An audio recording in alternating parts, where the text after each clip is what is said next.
আজকে সাহিত্যের একটা বিষয় নিয়ে কথা বলবো। সেটা হচ্ছে আমরা জানি সাহিত্য সাধারণত ৩ ধরনের হয়। একটা হচ্ছে গদ্য, পদ্য আর নাটক। গদ্য সম্বন্ধে সবাই জানে, যেটা হচ্ছে গল্প, উপন্যাস যেগুলো বড় করে লেখা হয়, যেগুলো একটু বিস্তারে থাকে সেগুলো হচ্ছে গদ্য। আর নাটক তো যেটা ডায়ালগে থাকে, কথোপকথন থাকে, যেটা নিয়ে মঞ্চাভিনয় হয়, অভিনয় হয় সেগুলো স্ক্রিপ্টেড যেগুলো।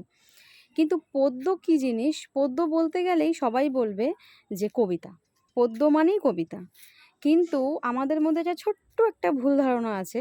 সেটা হচ্ছে পদ্য মানেই কবিতা। কিন্তু আদতে কিন্তু পদ্য, কবিতা, ছড়া এগুলো কিন্তু আলাদা জিনিস। যেমন ধরুন, যদি আমরা বলি আম বৃক্ষের কিছু সমার্থক শব্দ লেখো, তখন আমরা কি লিখব? তরু, বিটপ, বৃক্ষ, গুল্ম এরকম আমরা লিখি।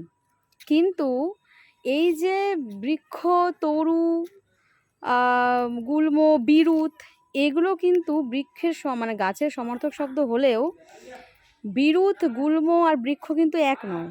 বিরুৎ ঘাস জাতীয়, গুল্ম হচ্ছে ঝোপঝাড় জাতীয় গাছ, আর বৃক্ষ তো বড়, যেরকম অশ্বত্থ বট হয়। ঠিক এমনই সবাই বোঝে, সবাই আমরা জানি যে পদ্য মানেই কবিতা।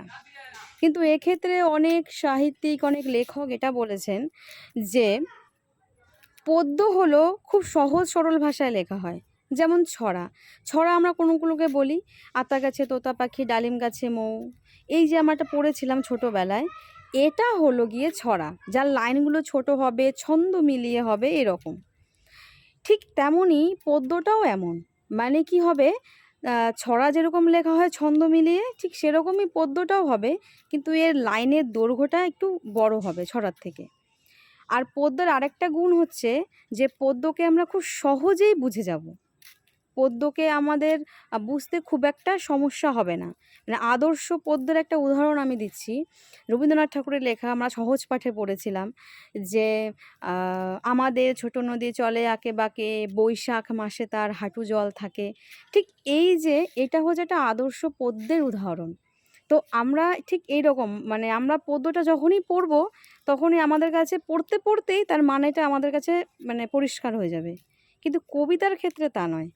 কবিতার ক্ষেত্রে কোনো কবিতার ক্ষেত্রে হয়তো ছন্দ মিলিয়ে লেখে, কিন্তু কবিতার বৈশিষ্ট্য কিন্তু ছন্দ মিল না থাকলেও হবে, অন্তমিল না থাকলেও হবে।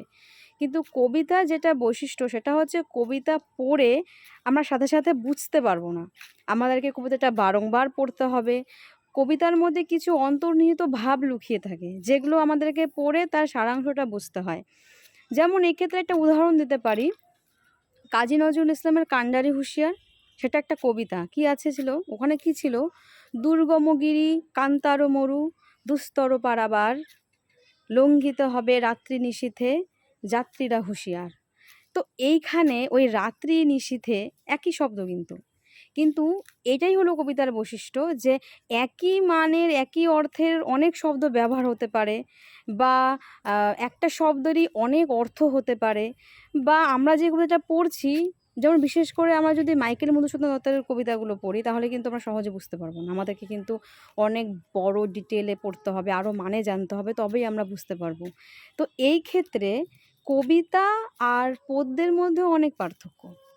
কিন্তু এই বিষয়টা কিন্তু আমরা সেটা হারিয়ে ফেলছি। অনেকেই, যেমন বুদ্ধদেব বসু বলেছেন যে কবিতাকে কি বোঝা যায়? কবিতা তো বোঝার জিনিস নয়। কবিতা হলো উপলব্ধি করার জিনিস, অনুভব করার জিনিস। তাকে বুঝতে অনেক সময়ের প্রয়োজন। তো এটাই ছিল আমার আজকের বলা। পদ্য আর কবিতার যে পার্থক্য তা নিয়ে অনেক, অনেক আলোচনা, অনেক বিশ্লেষণ, অনেক কিছু হয়েছে। কিন্তু আমি শুধু জাস্ট সাধারণ একটা কথা বললাম।